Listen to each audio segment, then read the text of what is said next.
When people know that they are loved, when they are cared about, they are willing to lay it all on the line for you.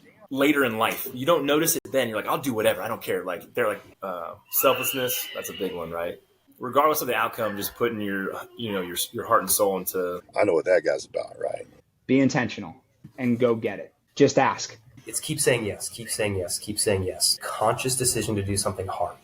Recognizing and filling the gap. And that requires some humility because, that's not how I would have imagined my contribution to be.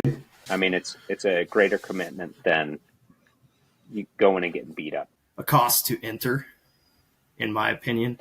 They just to get out of that background was the cost enough to get to where they're at. A couple body parts, but just my recommendation to everybody is don't quit. Don't be content with what is you have, and always know someone out there is bigger, better, stronger. Giving anything and everything that you as a person have to give. Humility. My price of admission was being humble, knowing that you're part of a bigger whole. Competing every day, getting that first victory, whatever it is, first victory, go to the gym. And I told you when you launched this podcast, I'm changing paying the man. Hey, I got to go to the gym, got to pay the man. Man, it's price of admission. Leading yourself first, right? The personal accountability, that stuff comes from within. It's free, but you got to walk through the door.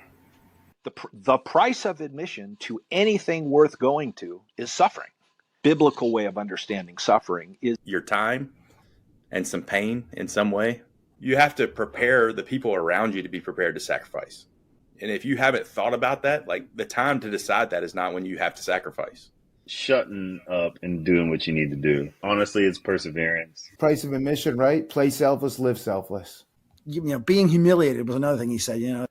Those are the kinds of things that build us into the men that we are today. And what makes you positively charged, things like that. So I think we all like to push hard on our kids naturally based off of, how we were